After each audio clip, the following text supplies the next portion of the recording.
Человек, первым оседлавший лошадь, привнес в мир эпическое понимание Родины. Кочевье – вечный путь от известного к неизвестному, от открытого к закрытому, от непонимания к привязанности.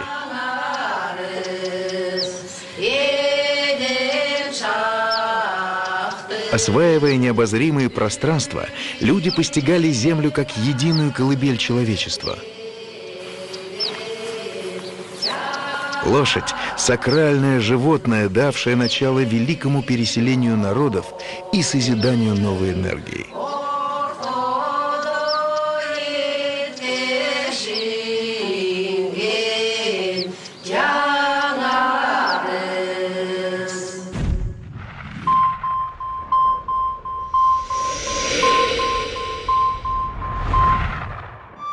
Колыбель бесчисленных народов и племен, родина завоевателей, источник мифов и легенд, мать всех религий.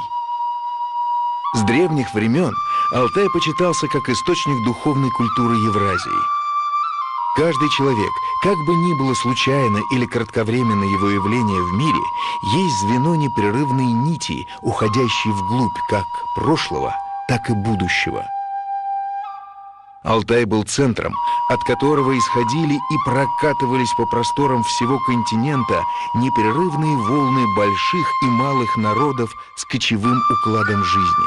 Эти волны то поднимались, то затихали, оставляя неизгладимые следы на берегах истории.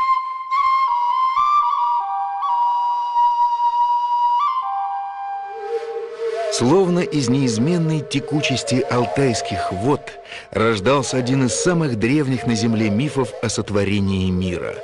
Два божества, Ульгень и Эрлик, соперничали, создавая этот мир. И каждая вещь, каждое животное и даже сам человек растворены между двумя мирами, где никто и ничто не может существовать отдельно, без своей пары. И потому все в окружающем мире парно, и каждая пара рождалась в противоборстве. Природа реальна, но она же есть символ того, что недоступно пониманию человека. Земной мир вместе с людьми населяют духи. У каждой горы, реки или дерева свой дух, невидимый, но властный.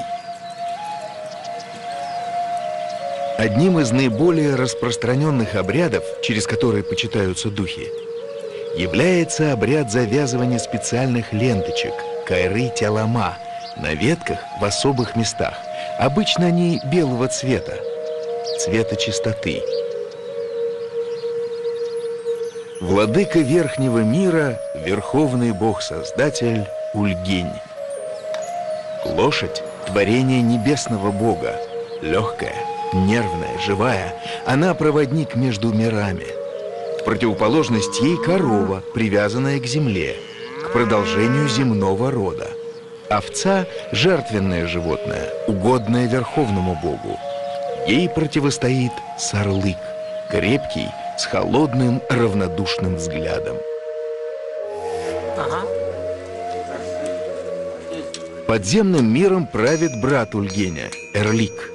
Он разжег огонь в своей кузнице и дал людям власть над металлом, но оставил за собой власть над их душами, отмеряя срок земной жизни человека. Он также научил людей музыке и вручил бубен в руки первого шамана Алтая.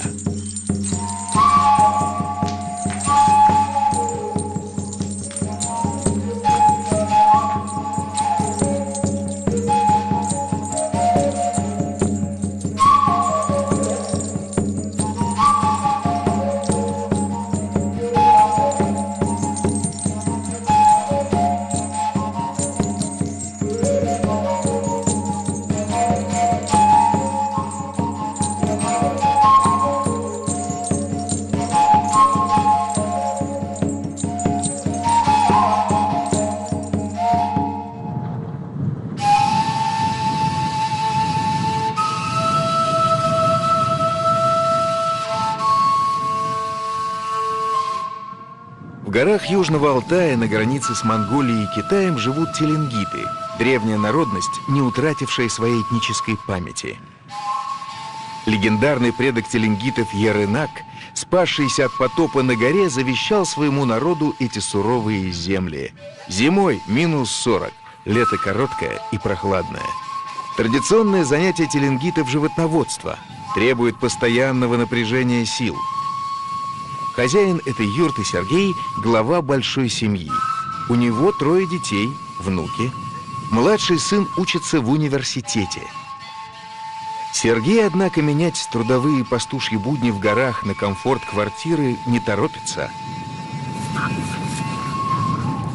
Вот чем раньше, вот сейчас все лучше стало. Вот нам, простым людям, вот всем, вот деньги дают, вот мы взяли кредит сельхоз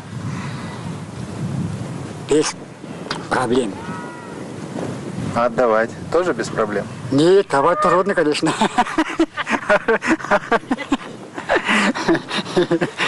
Конечно, давать трудно, конечно. Вот надо, работать надо.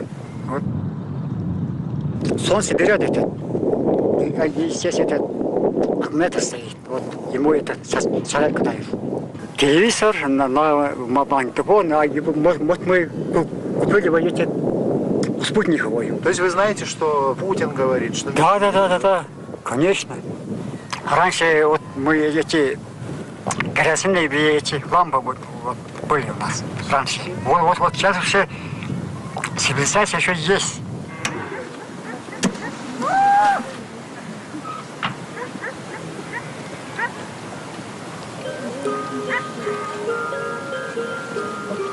Мы тут песни слушаем, и эти диски. И на этом, где прежде на этом диске.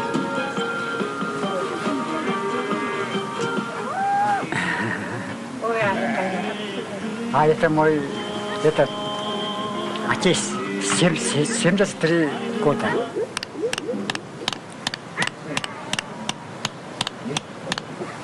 В труде нет греха, говорят на Алтае. Вся домашняя работа в аиле, традиционном жилище теленгитов, лежит на женщине. Женщина – хозяйка огня. Когда девушку приводили в семью мужа, она обязательно проходила обряд поклонения очагу. Огонь – это святыня. Его нельзя переступать, плевать в него, дурно выражаться. Так было в древности, так и сейчас. Сегодня, несмотря на все технические чудеса, от хозяйки по-прежнему зависит уют и тепло семьи. А когда быт налажен, то душа человека невольно стремится выразить себя.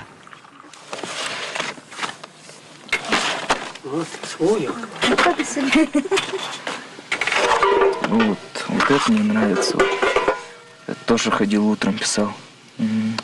Там есть горы, прям утром, вечером, все время состояние меняется. Каждый день там все по-другому. Это там же тоже закат такой был вечером, красивый.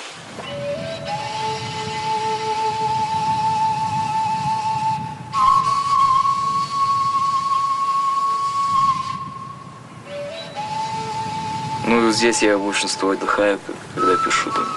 Не так, как в мастерской, да, пишешь, там постановку поставили. Все время как-то скучно. А тут приходишь уже как-то не стараешься, да, тут уже по настроению зависит. Как захотел, утром уже встал и пошел, написал. Ну так, когда хочется, пишется.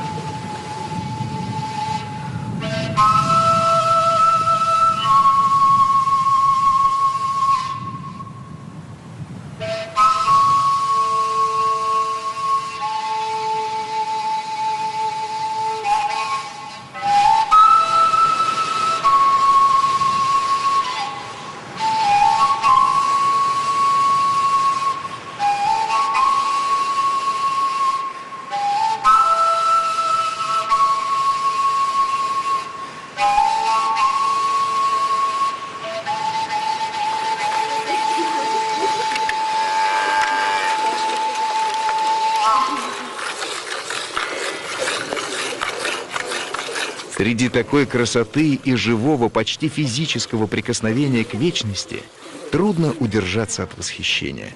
Пастухи и охотники были первыми художниками человечества. Так так как сегодня живет эта семья, жили и их отцы, и их деды. Именно эта преемственность и наполняет особым смыслом бесхитростный труд пастуха. Теленгиты – дети природы, не утерявшие еще непосредственной связи со своей животворящей матерью. Они еще способны слышать ее дыхание, ее тепло, ее голос.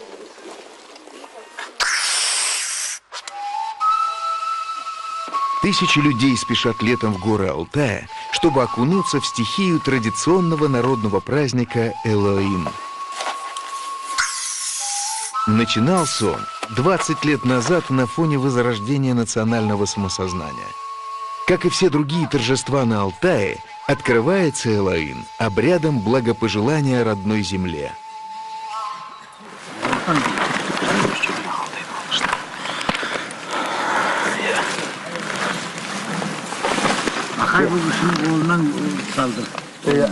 Вот отсюда берете по щепоти парный и в костер, в огонь. Угощаете матушку в огонь. А через нее угощаете весь Алтай, небо и все мироздание. Вот у нас молитва начинается «Урод-Дурган Кухтынгерим». Это Всевышний синее небо, начинается первые слова нашего обряда. Потом по нашему обычаю человек должен взять не мясо, не конфету, а вот от белого, от молока сыр или там молоко. Вот, штах попробуйте. Если человек зашел, если вам белое дали, значит вас приняли как своего. Когда я начинал возрождение вообще наших традиций на Алтае, я был просто в обыкновенной одежде. Белый цвет – это начало всего. Это цвет неба. Это цвет чистоты, святости и предназначения Алтая. Дарение, с одной стороны, с белого цвета же все идет. И с другой стороны, это цвет собирания. Вот время собирания народов пришло. И Элоин поэтому и называется праздник народа. Народный праздник, да? Праздник народов. Вот как раз вот с белого все должно начинаться. С белого все начиналось, и в белое обратно должно прийти.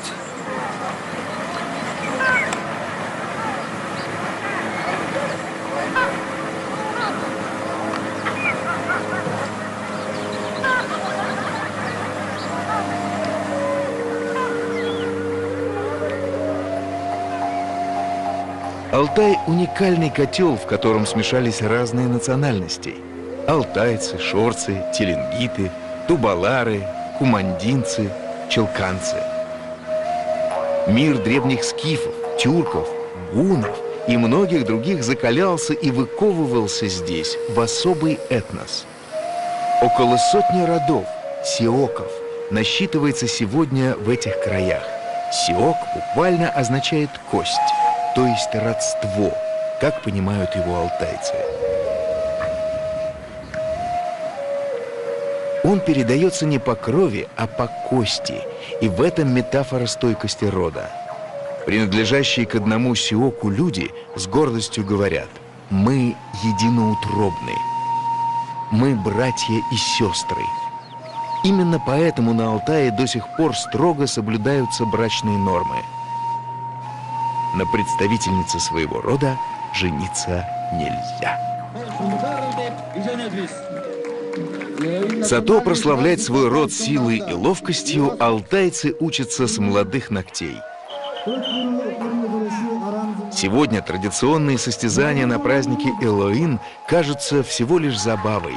Однако и национальная борьба куреш, и соревнования по поднятию камня, и выбивание бабок плетью камчи – навыки, которые на протяжении многих веков помогали народу выжить в суровых условиях. Мастер спорта. Улаган. 03 Корналтайс. Керектер күч. Верховая езда, джигитовка и все, что связано с состязаниями на лошади – венец праздника Элоин.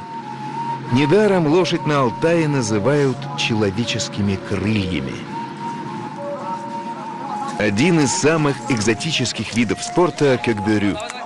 Европейцу он может показаться дикостью, однако, если приглядеться, то ничего варварского в нем нет.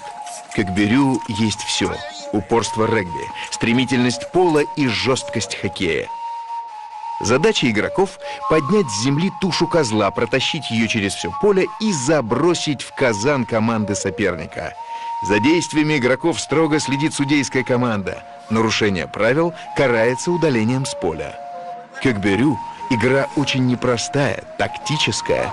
Одно из условий победы – единство скакуна и всадника.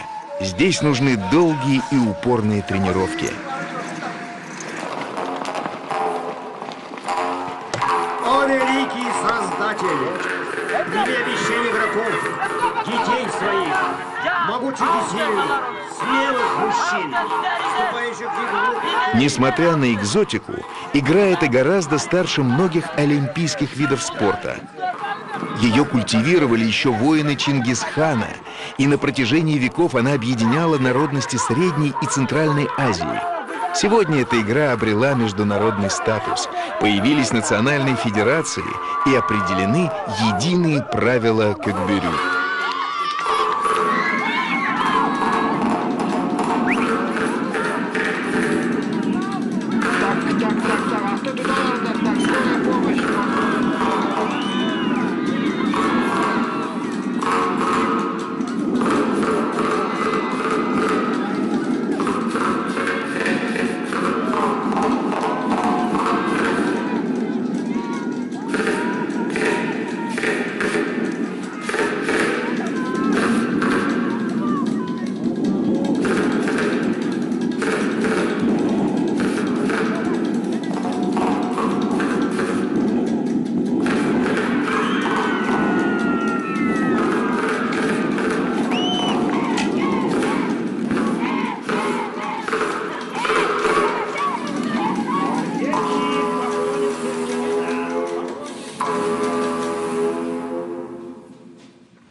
На Северном Алтае, в районе Телецкого озера, сохранился коренной малочисленный народ тубалары. Сейчас их насчитывают немногим более 1500 человек. Вот у нас называется охотничьи лыжи или мы конь зимой. Да, без него никак, никуда зимой. А это, как называют, камус. Ну, конечно, уже старенький. Исконное занятие тубалар – охота. Как только ложился первый снег, мужчины отправлялись в лес на соболя, белку и другого зверья. Это конский обычно делаем. Он как это конский, вот лосиный предпочитает. Вот это кедровые раньше с кедра делали вот такие дудки. Ну, конечно, молодежь это теперь его ну, все уже переквалифицировали. Вот и на, Коля, ну-ка, это вы спецы по ему тянуть.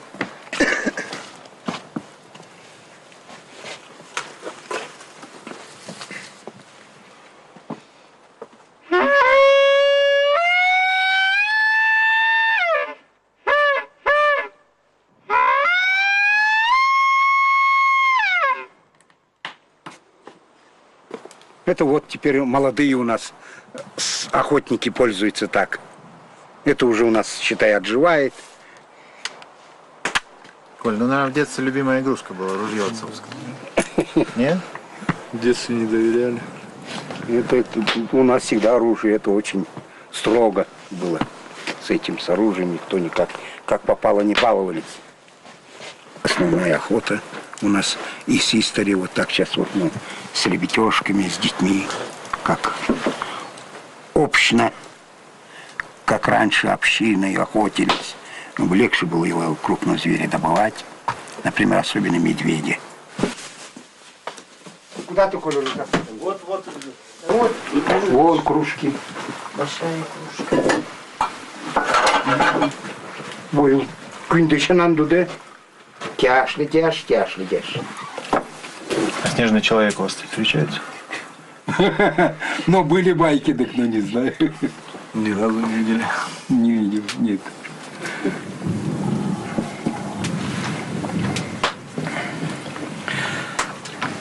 У нас здесь, как говорится, медведь хозяин только.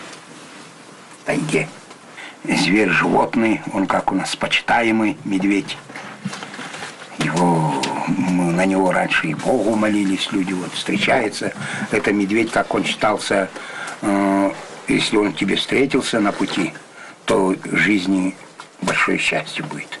Очень вести будет. Если выживешь. Да, вот медведь встретится. Вот за это встретиться, ему говорю: ой, твой дорога туда, мой дорога сюда, ты идешь туда, я иду туда. Упрашивал. Это первый раз я на медведя. Это мы с тестем пошли. А мы с ним пришли, а он мне показывает: вон медведь, вон, аю, кричит, аю, вон. А я иду впереди, ничего не вижу, а где он? Смотрю, нет. А вон же, говорит, а где? На, говорит, стреляй. А он стрельнул, да, и меня как типа пугает. Ну, утекаем, все.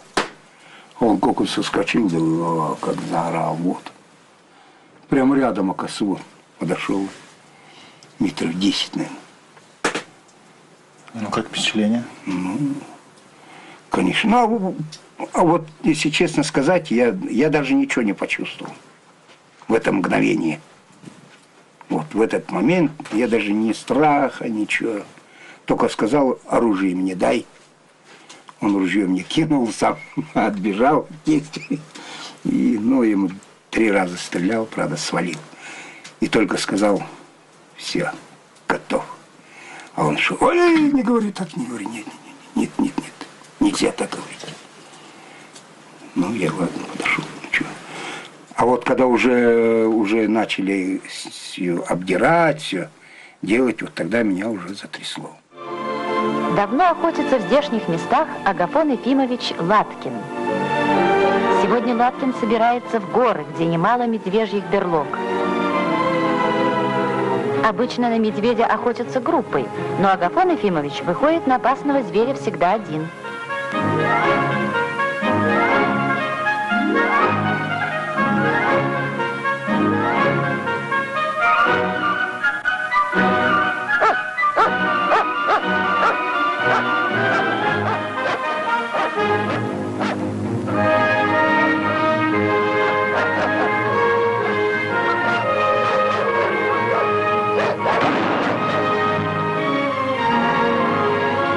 Это 108-й медведь, убитый отважным охотником.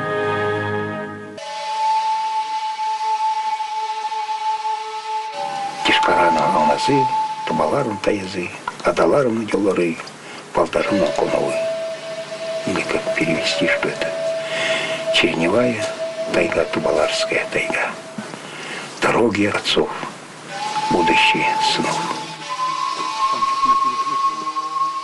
Однако дороги отцов привели сынов на распутье. В советское время началось освоение родовых земель тубаларов. По-стахановски отстреливали обитателей тайги и вырубали лесные массивы. Народ почти полностью лишился своих охотничьих угодий, а вместе с ними и традиционного промысла. Забываются исконные навыки. Меткость и ловкость местных жителей все больше уходят в легенду. Стараясь выжить, коренное население осваивает новые ремесла.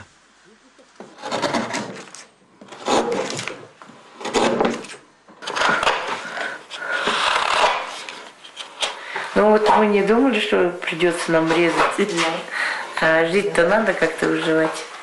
У нас все говорят, как женщины режете. Это мужчина не вытерпит такой труд. Ну просто кто-то привык трудиться, а кто-то не может. Своих детей также приучаем внуков.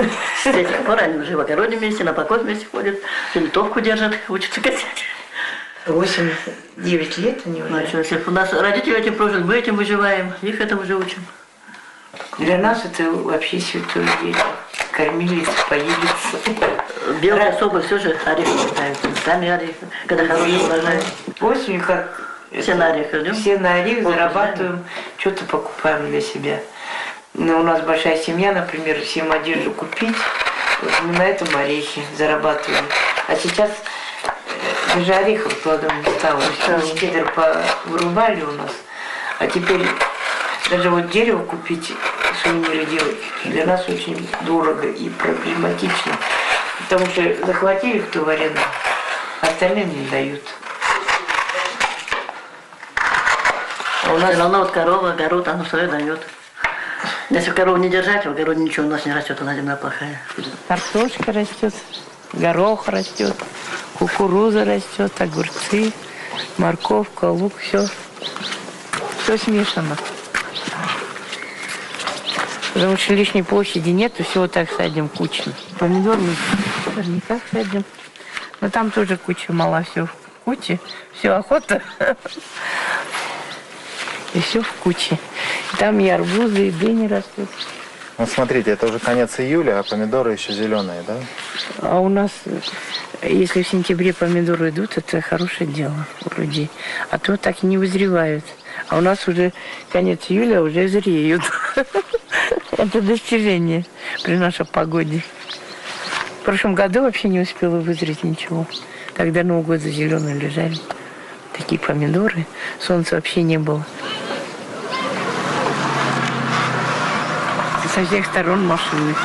Им даже скоро пастись негде будет. Везде машины. Они вас сами пасутся, да? Да. Потому что у нас горная местность, пасов у нас нету. Вот они на выживаемость тоже какие-нибудь. Да, у нас много случаев и живодерства. Прямо ночью они там возле озера на берегу лежат. Ляжку на шашлыки отрубят корове живой. Эти вот туристы.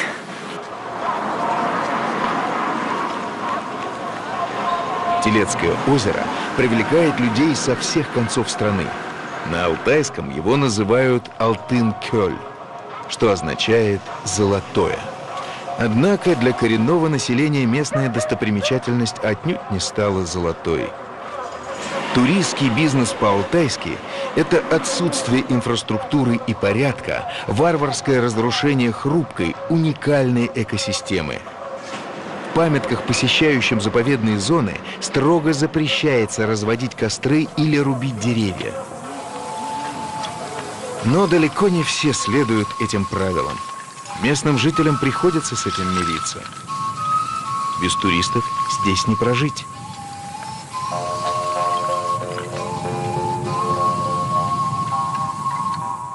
Я очищу вас от злых духов, чтобы вы приехали еще несколько раз сюда. Вас будет сюда, они духи приглашать вас будут, чтобы еще раз вы приехали. Еще раз познакомились с самобытным этнической культурой малочисленного кумандинского народа Алтая. В летнем этнолагере можно познакомиться с практически утерянной кумандинской культурой. Кумандинцы, как и тубалары, принадлежат к тюркской группе народов. Корень «куман» означает «бледный». И действительно, среди кумандинцев много голубоглазых и светловолосых людей. Исчезнувшие элементы народных верований сегодня пытаются возродить этнографы и художники. Пройти мимо Золотой Бабы никак нельзя, потому что 5000 лет назад древние скифы изваяли эту Золотую Бабу, о которой 300 лет говорили все, но которую из европейцев глаза никто не видел. У вас такой феллиневский образ получился. Ну, так она мне пришла. Она хотела, она была рада, что мне тоже говорят, что такая страшная, что такая это. Но это делалось на одном дыхании за 4 дня. Это языческий идол. И все даже кеты по Енисею считали ее своей. Пожалуй, в обиходе местных жителей сохранилась только кумандинская кухня. Но и она, как этношоу, все больше используется для привлечения туристов. Откушав национального блюда и поводив кумандинские хороводы, туристы считают, что они приобщились к фольклору. Блюдо называется казантюртик. Это перевести на русский язык как бы хлеб котла. оно как бы, можно сказать, обыденное блюдо. Тесто готовят обычно. Мука основа, естественно, яйца, кусочки масла, воды, соли и можно добавить специи. И это блюдо готовится именно на бульоне. Я помню с детства. Буран, перебой с хлебом. Мама отварит гуся и казан терток, и все сытые вместо хлеба.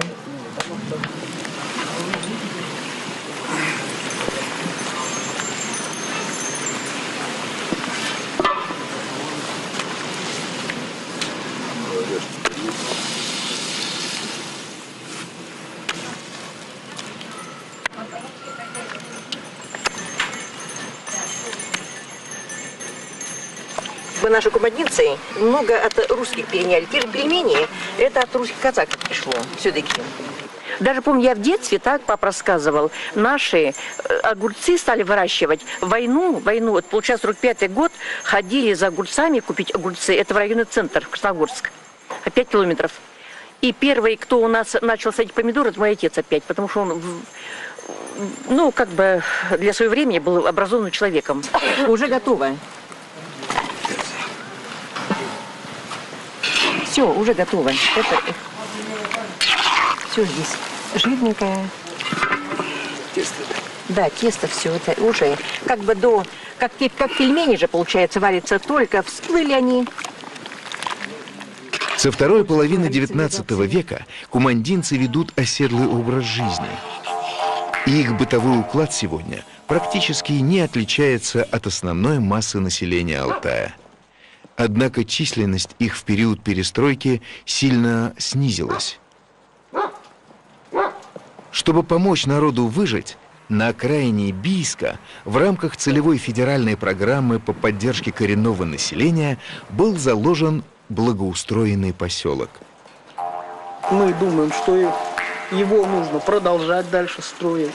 Продолжать нужно здесь нам вот мы хотели бы, чтобы, да, нам построили этнокультурный центр, где мы могли бы изучать язык, народные промыслы, детей вот у нас много, там какие-то спортивные мероприятия, вот это танцевальная группа у нас была, «Жемчужина». Вот это прихожая такая просторная у нас. Это зал. Мы вообще жили по квартирам. Мы то у дяди на квартире жили, там вообще однокомнатная была. Ну вот один сын у нас был. После у отца моего жили. Ну, там была отдельная комната. А вот когда вы въехали, вот какие ощущения были у вас? Ощущение простора большого. Конечно, радость была. Свой дом. Вам сколько сейчас лет? Мне 47. 47, то есть вы в 45 лет, да, фактически только обзавелись своим жильем? Ну, да.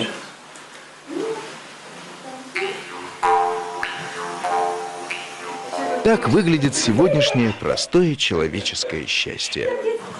Но кровь предков порой сильнее стремления к комфорту.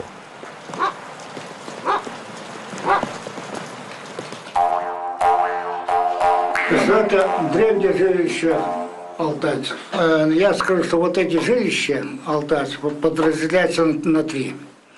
Есть сделаны срубные могилы. Вот этот.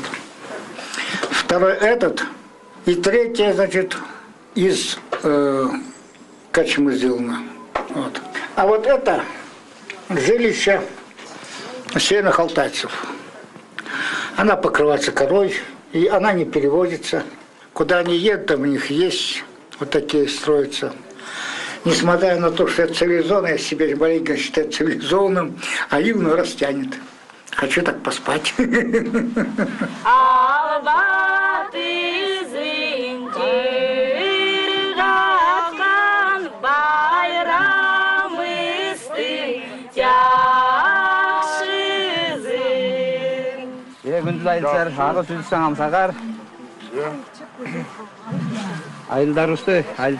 Курс национальных жилищ аилов. Было разработано положение, где конкретно предусматривается сохранение бытовой традиционной культуры национального жилища. Это главная задача. в каждом аиле происходит какой-то обряд. Потому что у алтайцев с самого рождения до смерти человеческая жизнь сопровождается обрядовой культурой. Обряды гостеприимства на Алтае связаны с кочевым характером жизни народа. Угостить путника за общим столом – святая обязанность хозяина. Трапеза начинается со знаменитого хан-чая, в который добавляется толкан, молоко и соль. Пища скотоводов проста. Мясо всех сортов, кан, кровяная колбаса, чигень и, конечно, хариус из реки Чуи. Сегодня в аиле вас также угостят и фруктами, и красной икрой.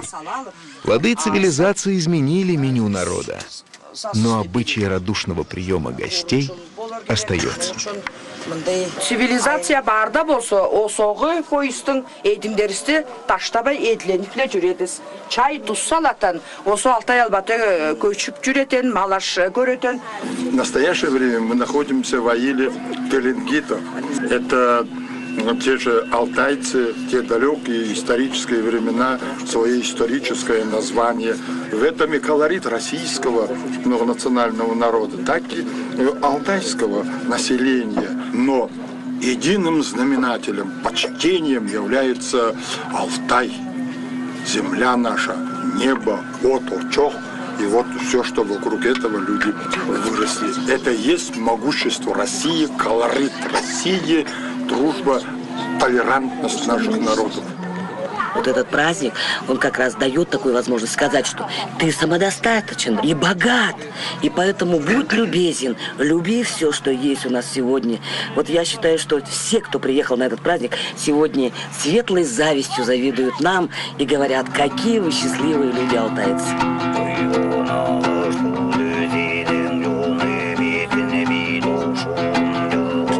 В древних сказаниях алтайского народа нет завоевателей.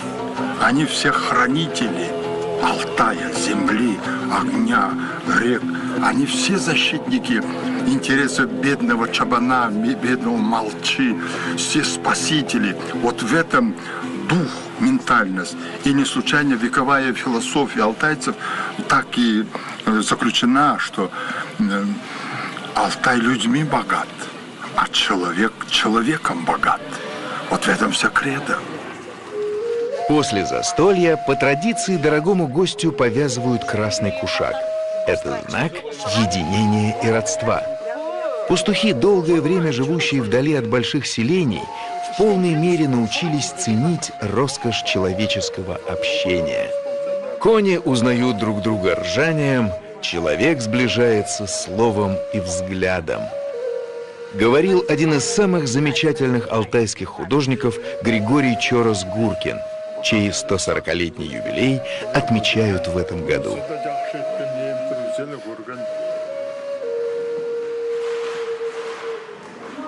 Обычно с Алтаем связывают имя Николая Рериха. Мало кто знает, что первым загадочный мир этого горного края с его нежными красками представил зрителю Григорий Чорос-Гуркин. Он основоположник алтайской живописи, тонкий певец родной природы, художник, открывший душу Алтая.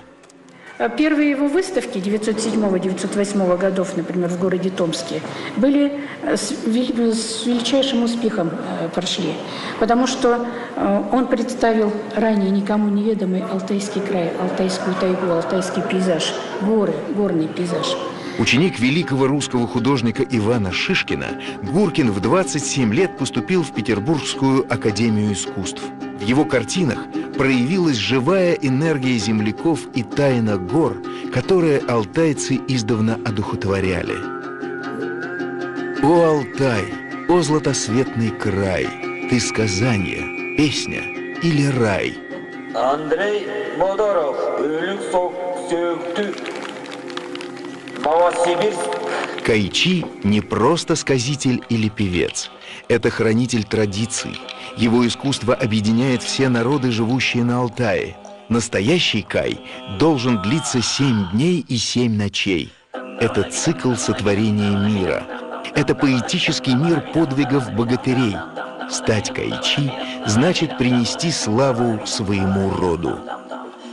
Нет больше гордости для отца, как увидеть, что его сын взял в руки тапшур.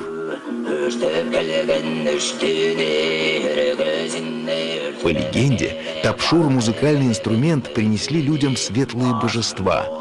Однажды богатырь услышал дивное пение красивой девушки.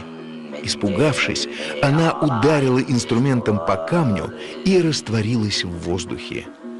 А на камне остался отпечаток, по которому алтайцы и сделали свой любимый музыкальный инструмент.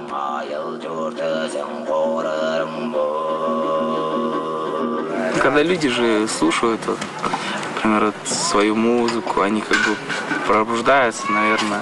Они помнят свою культуру. Вот это вот. Очень сейчас стало хорошо, что вот люди наши, вот, особенно мальчишки, алтайцы, стали это понимать и да, тянуться. И все больше и больше с каждым годом у нас вот поют парни. У нас там как там Улагаш, вот, Калкин. Вот эти знаменитые, которые вот хайчисты. Да, вот. Они впадали в транс, как бы, и в транс впадали и пели героические эпосы, которые там по 7000 строк, вот так вот. Когда начинает сказительство, сначала идет благопожелание, и дальше, чтобы не обидеть тапшур. Благопожелание тапшур идет. Чтобы он сопровождал. И дальше уже вот эпос, сам эпос идет.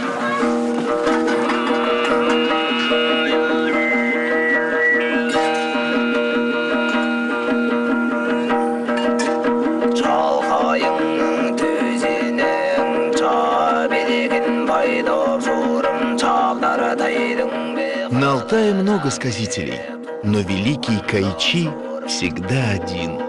2 последних века сохранили имена патриархов: Николай Улагашев, родившийся в середине XIX века, и Алексей Калкин, ушедший от нас совсем недавно. Великие кайчи способны запоминать и воспроизводить огромное количество стихотворных текстов. Именно благодаря их уникальному таланту до нашего времени дошел эпос алтайского народа. Древнейшие мифы, которые передавались лишь из уст в уста.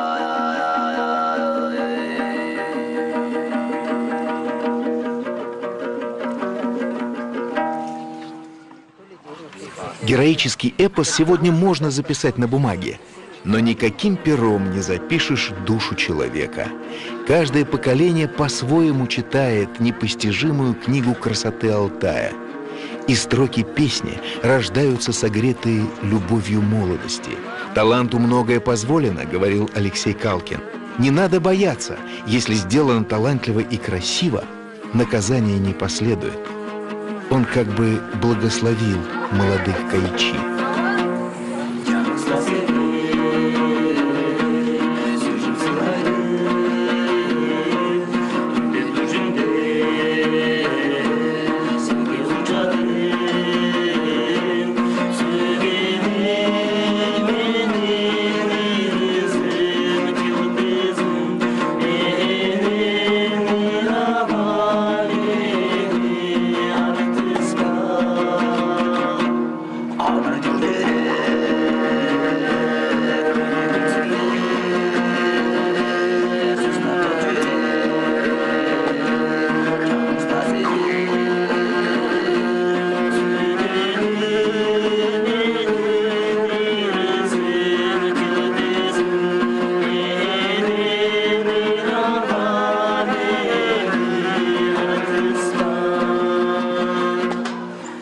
Слуга любви и богов, хранитель нравственных начал в мире людей, Алтай – заповедник человечества. Здесь сама природа учит человека заветным словам. Здесь чувства возносятся к небу, а мысль обнимает землю. Святые камни, святые горы, святые источники и благословенные небеса.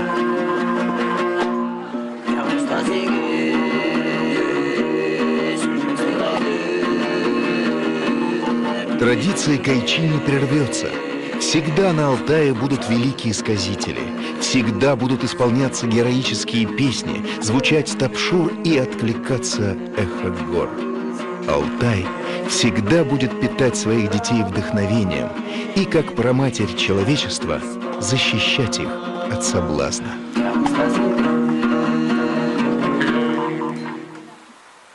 Супрематизм чувств. Появление ребенка всегда у женщины это до бесконечности. Она может его любоваться этим. Это стихия, вот это рождение жизни. Простое чувство, самое великое, сильное, это, конечно, материнство.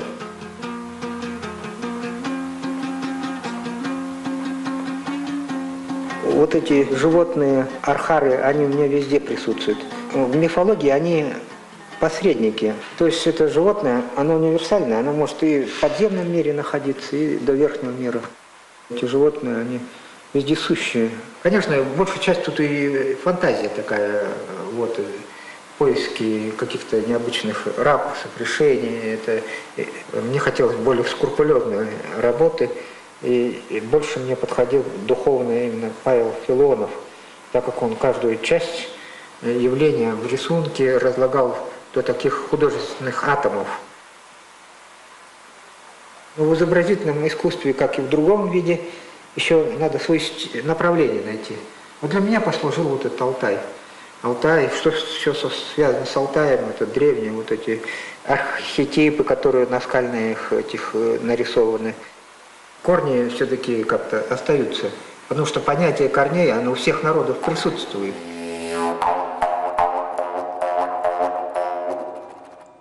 Материальная культура Алтая сохранила множество артефактов древних цивилизаций эпох Пазарыка, гуннов, тюрков и монголов.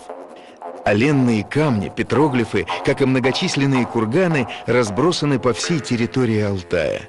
По версии ученых, они свидетельство огромной скифской империи, границы которой достигали Дуная. Говорят, что священная земля Алтая магическим образом не отпускала своих сынов, и они, подвластные ее чарам, привозили умерших именно сюда, на свою историческую родину. Языком петроглифов рассказана длинная антропологическая история не только Алтая, но и всего человечества. Недаром Алтай считается колыбелью земной цивилизации. Центр всего Алтай, это священное место. Вот Алтай, алтарь звучит одинаково. Слово «ал» – это по-тюркски начало, алтарь. Начало, источник всего. Почему, допустим, есть храмы, допустим, вот, церкви, есть так, мечети, в Алтае ничего нет, потому что мы считаем, Алтай – это сам храм. Поэтому на храме нельзя строить храм. Горы, высокие горы, священные горы. Почему священные? Потому что они имеют связь с космосом. Вершины гор на Алтае считаются священными. Это голова спящего божества, чей покой нельзя нарушать. Идя в горы, нельзя сквернословить, кричать, злиться. Многие долины гор – это некрополи. Сегодня археологи раскапывают древние курганы. Многие захоронения попадают в зону хозяйственной деятельности человека. Но для алтайцев, сохраняющих острую генетическую память, нарушение покоя предков – знак беды.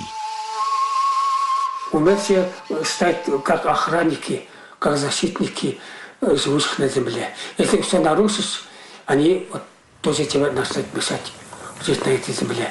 Но есть такие места, где из того мира приходят духи, которые тебя хотят забрать. Вот тогда обращаются к шаманам, что чтобы твой дух вернули, чтобы ты начал жить.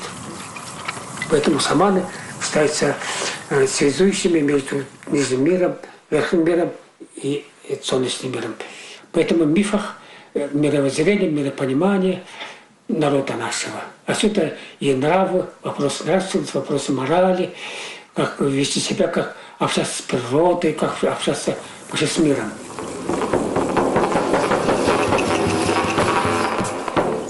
Когда спускается тьма, на земле оживают таинственные легенды. Много веков назад жил на Алтае один шаман. Сидел шаман у костра и пристально всматривался в яркие языки пламени. И вдруг видит он, как навстречу ему летит дракон, а в лапах чудовища бьется душа младенца. Этого дракона выпустил злой дух Алмыз и сказал: «Слишком хорошо и спокойно стали жить люди на Алтае. Пусть забудут они про счастье».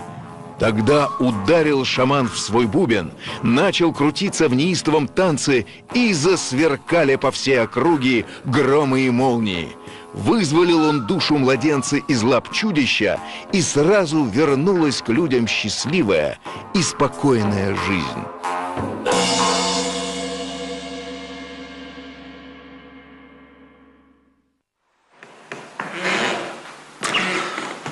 Мы находимся в Бийском краеведческом музее имени Бианки. В нашем музее представлена одна из интереснейших экспозиций, посвященная духовной культуре северных алтайцев и южных. У меня в руках очень интересный экспонат. Это бубен, шаманский бубен, который принадлежал последнему кумандинскому шаману, жившему в нашем городе Бийске. На этом бубне представлена практически вся семантика традиционной шаманской культуры кумандинцев. Верхний мир, Кудай-Кёсь, глаз верховного бога Ульгена, который наблюдает за миром живущих. Здесь показаны основные символы высшего мира. И на комете шаман несет душу умершего человека в мир Ульгена. Посредине бубна представлена композиция, посвященная 39 основным родам кумандинцев. То есть вся композиция посвящена идее преемственности. Мир темных нижних духов, которых возглавляет бог Эрлик. Здесь он показан в такой вот прямоугольнике. Рядом с ним находится великан Дельбегень, черный конь, черная собака. Как правило, этот мир характеризуется черным цветом. Здесь также на бубне показан сам шаман камлающий и интересный обряд. Это обряд тайлга, жертвоприношение лошади.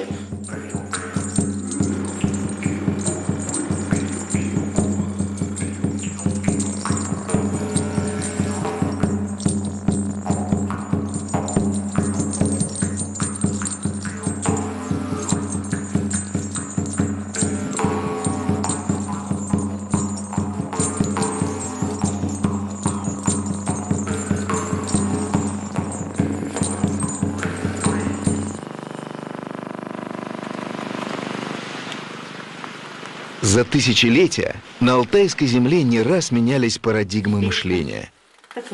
Августа Меркетова – краевед. Она внимательно изучает все, что связано с историей национальной культуры. В последние годы народ возвращается к своим истокам.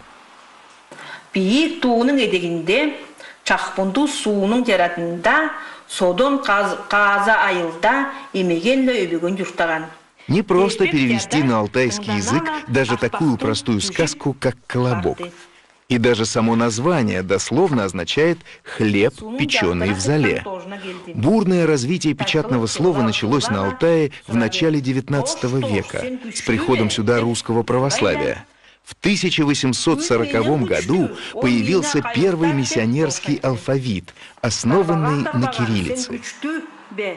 Просвещение проникало в самые отдаленные уголки Седого Алтая. Русская православная миссия включила древнюю алтайскую культуру в контекст мирового развития. Сегодня, гордясь языческими корнями, многие на Алтае не отделяют своего будущего от русского языка и православия. Все. Съели ребятишками. До Алтайца дошел терпеки и взял всем своим детям по кусочкам раздал и съели. Все. Вот ребятишки едят. У нас до сих пор язычество.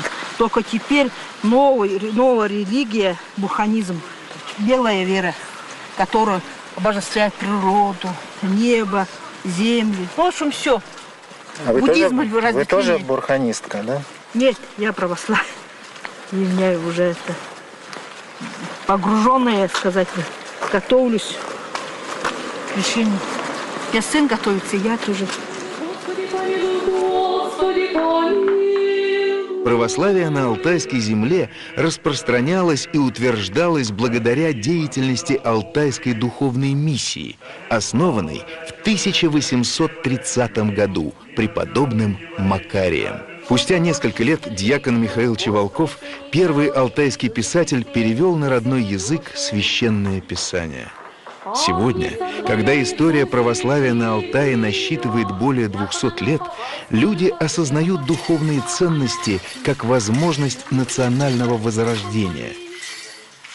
Храм назван в честь преподобного Макария Алтайского, первого основателя миссии и апостола Алтая. По нынешний день это образцовая миссия, она примером для работы миссионера вообще не только Россия, вообще православных считается. Тут ставился вопрос не просто крестить, а вот работа миссионера еще заключалась в том, что они несли и присоединяли вместе с религиозной основной частью, они еще подтягивали к уровню культуры общероссийской. Мы заново воцерковляемся. В течение 70 лет постарались, все церкви были уничтожены здесь. Ни одной церкви. Я приехал в 86 году, здесь ближайшая церковь находилась в Бийске, 100 километров. Люди тайком ездили туда, там крестились, окормлялись. Первая литургия у нас состоялась под открытым небом в 2004 году. А в 2006 году владыка Максим, владыка Иоаннафан и владыка Аристарх, осветили этот храм. С Божьей помощью, потому что, в принципе, я говорю, сами мы без Божьей помощи не осилили. И паки грядущая со славой судите живым мертвым его же царству, не будет конца. И в Духа Святаго Господа Животворящего, или от Отца Исходящего, и же с Отцем и Сыном споклоняемо, и славимо глаголуша пророки, воединую святую соборную апостольскую церковь исповедует на крещение в оставлении грехов.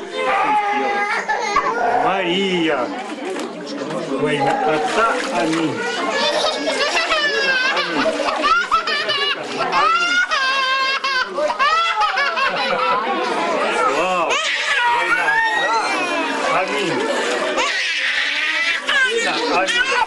И Святого Духа, аминь.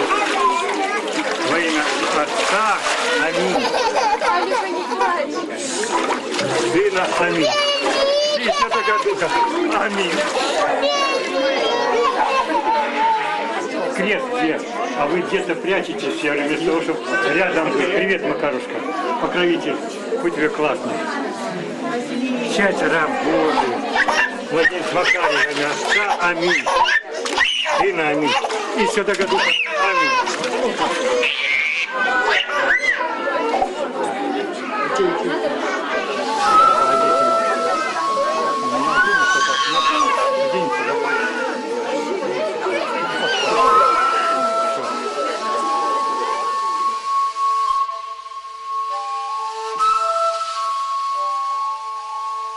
Отправляясь в путь, по старому алтайскому обычаю, хозяин, обходя свое жилище по солнцу, складывает вокруг него камни.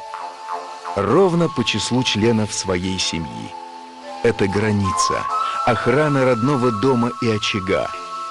На Алтае верят не только в перерождение душ, но и в перерождение времен.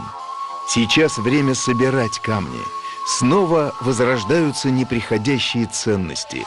Душа народа открывается миру, а мир готов принять и понять уникальность древнего этноса.